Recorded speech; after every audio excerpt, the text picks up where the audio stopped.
तरुणांची लग्न न होणं ही आता राष्ट्रीय समस्या बनते की का, इतका गंभीर प्रश्न आता समाजासमोर निर्माण झालाय। त्यातही खास करून ग्रामीण भागातल्या शेतकरी मुलांची लग्न जमवायला प्रचंड अडचणी येते। इथं शेतकरी मुलांच्या बाबतीत हा प्रश्न आहे का, तर नाही। शेतकरी मुलांच्या सोबत IT मध्ये काम करणाऱ्या मुलांची सुद्धा लग्न सध्या लवकर जमत नाहीयेत। यामागे लिंग गुणोत्तर विषम असणं हे कारण तर आहेच, पण सोबतच मुलीच्या आणि मुलीच्या घरच्यांच्या वाढलेल्या भरमसाठ अपेक्षा या लग्न न जमण्याला कारणीभूत आहेत। आज तुम्ही गावातल्या कुठल्याही पारावर जर गेला तर तिथे एकच चर्चा असते, आमच्या पोराला पोरगी बघा। कुठल्याही लग्न कार्यात कुठल्याही पाहुण्या रावळ्यांकडे जर मुलाचे आई वडील गेले, तो मुलगा लग्नाच्या वयाचा असेल तर तिथं पहिल्यांदा हीच गोष्ट असते की आमच्या पोरासाठी पोरगी बघा। दिवसेंदिवस मुलांची लग्न न होणं ही गंभीर समस्या होत चालली आहे। बरं, एक वेळ लग्न झालं नाही किंवा लग्न केलं नाही तर वास्तवात जग रहाटी काही त्या मुलामुळे थांबत नाही। मात्र एखाद्याचं लग्न उशिरा झालं तर समाजाकडून इतकं दडपण येतं की आपण काहीतरी अपराध केलाय अशी भावना न्यूनगंड त्या मुलाच्या मनात निर्माण होते।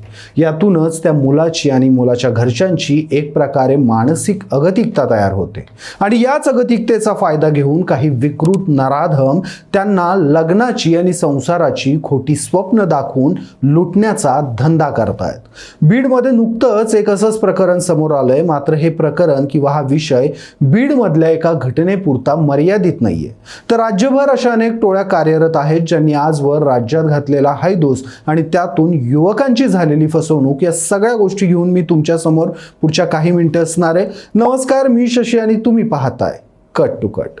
नुकतीच समोर आलेली घटना बीड मधली आहे। बीडच्या उमापूर गावातील योगेश शिंदे या तरुणाचं लग्न जमत नव्हतं। मुलगा ग्रामीण भागात राहतो, त्यातही शेती करतो, त्यामुळे मुली लग्नासाठी नकार देत होता। योगेशच्या घरचे योगेशसाठी मुलगी बघून अक्षरशः कंटाळले होते। योगेशलाही या गोष्टीचा वैताग आलेला, मात्र समाजाचं नैतिक दडपण योगेशला स्वस्थ बसून देत नव्हतं। त्यामुळे कंटाळा आलेला असला तरीही योगेशचं लग्नासाठी मुली बघणं चालूच होतं। अशातच बीड मधल्या एका एजंटच्या कानावर ही बातमी गेली की या गावातला योगेश लग्नासाठी मुलगी बघतोय आणि त्यांना बरेच दिवस झालं कुठे स्थळ सापडत नाहीये। त्या एजंटनं आपली शिकार बरोबर हेरली। तो एजंट योगेशला भेटायला त्याच्या गावी आला आणि त्याला विचारलं, तुम्ही लग्नासाठी मुलगी बघताय का? आमच्याकडे एक मुलगी आहे, तुमची तयारी आणि इच्छा असेल तर आपण पुढे सरकूया। योगेश या गोष्टीला तयार झाला। योगेशच्या घरच्यांनी आणि योगेशनं मुलगी बघितली, त्यांना मुलगी पसंत पडली। मात्र त्या एजंटनं एक अट घातली, मुलीच्या घरच्यांना काही रक्कम द्यावी लागेल। योगेशचं लग्न होतं या आनंदात असणाऱ्या योगेशनं आणि योगेशच्या घरच्यांनी त्यांची ही अट मान्य केली। ठरल्याप्रमाणे सर्व व्यवहार पूर्ण देखील झाला। मुहूर्ताची वेळ काढली गेली। योगेशचं त्या मुलीसोबत लग्न लावलं गेलं, पण लग्नाला एक दिवस उलटताच त्या मुलीची चुळबुळ वाढू लागली। आपल्या आईकडे जायचंय असं ती म्हणू लागली। सुरुवातीला तिला असं होतं असं म्हणत योगेशनं समजावलं, थांबवलं। त्यानंतरही तिचे प्रयत्न चालूच होते। मात्र जेव्हा आपली डाळ योगेश शिजून देणार नाही हे त्या मुलीच्या लक्षात आलं, तेव्हा तिनं आपला इतिहास योगेश समोर मांडला आणि योगेशच्या पायाखालची जमीन हादरून गेली। त्या नवऱ्या मुलीचं वय अवघं 19 वर्ष होतं, मात्र तिची आत्तापर्यंत 8 लग्न झाली होती आणि योगेश हा तिचा 9वा बकरा होता।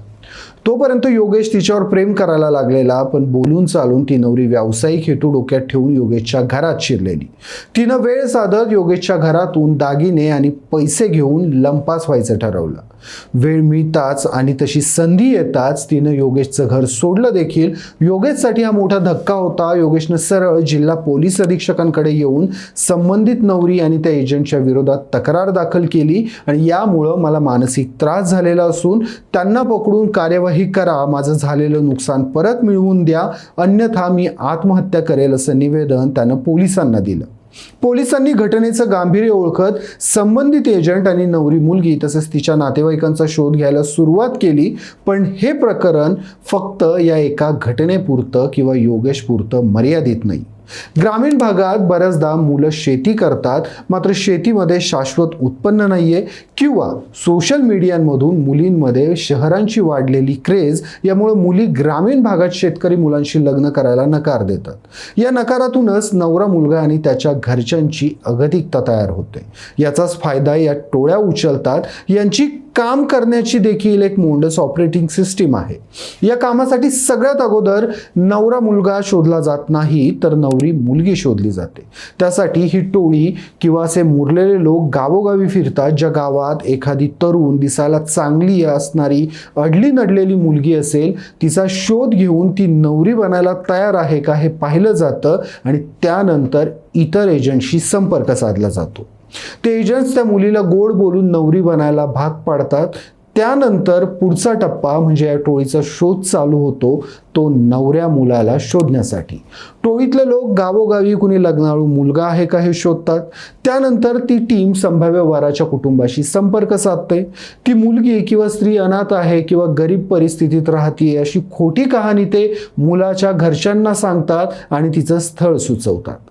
एकदा का नवऱ्या मुलाचे कुटुंबीय या गोष्टीला बळी पडले की त्याच दिवशी किंवा दुसऱ्या दिवशी घाईघाईत लग्न लावून दिलं जातं, पैशांची देवाणघेवाण होते, दागिने चढवले जातात आणि अचानक ती नवरी नवरदेवाकडच्या लोकांची नजर चुकवून दागिने आणि घरातली रक्कम घेऊन लंपास होते।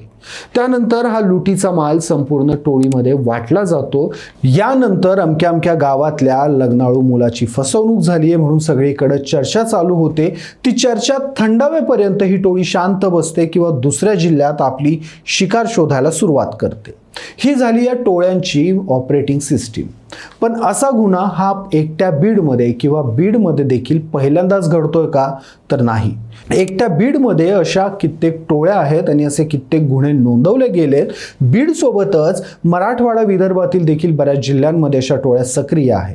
मागच्याच आठवड्यात सोलापुरातील विनय भीमराव आवताडे यांची देखील एका एजंटनं अशीच फसवणूक केलेली। लग्न झालं की नवरीची चलबिचल सुरू झाली आणि पहाटे दागिने घेऊन पसार झाली। मात्र आवताडे कुटुंबियांना अगोदरच संशय आल्यानं त्यांनी तिला बस स्टँडवर पकडली आणि या घटनेतील एजंट सहित संपूर्ण टोळी गजाआड झाली। त्या अगोदर बीडमध्येच 2025 ला एक टोळी पकडली होती। कोडरी गावचा रहिवासी असणारा नागेश जगताप नावाच्या पीडिताकडून लग्न लावून देण्याचं आश्वासन देऊन 1.90 लाख रुपये घेतले। त्यानंतर या मुलाचं आणि प्रीती राऊत यांचं लग्न कैस तालुक्यातल्या एका मंदिरात लावून दिलं गेलं।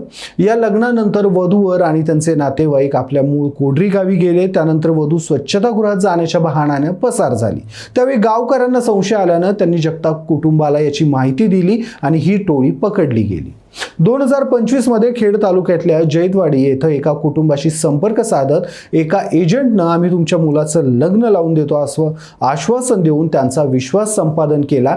त्यानंतर त्या मुलाचं आळंदी इथं बनावट नवरी असणाऱ्या सुवर्णा गव्हाणेशी लग्न लावून दिलं।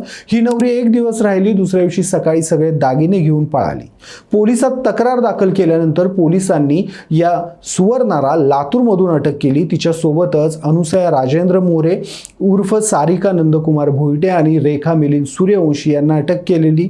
कोल्हापूरमध्ये देखील अशीच घटना घडलेली। या घटनेत परवीन मोदी मुजावर, तिची एजंट असणारी राणी उर्फ रत्नाबाई सुभाष कुंभार, राधिका रतन लोंढे, सुमन दयानंद वाघमारे यांना पोलिसांनी अटक केलेली। मात्र या घटनेत आणखीन एक गंमत होती की या परवीनचं नाव पल्लवी कदम सांगून हिंदू मुलांना फसवून तिचं लग्न लावून दिलं जात होतं।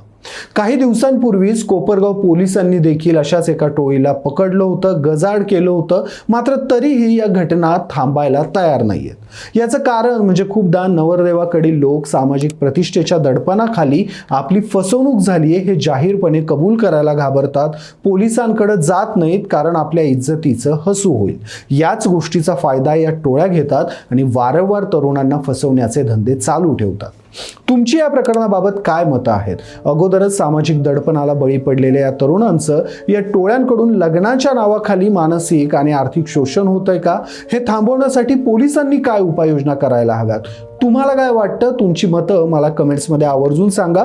व्हिडिओ आवडला असेल तर व्हिडिओला लाईक करा, शेअर करा आणि कट टू कटला सबस्क्राईब करायला विसरू नका।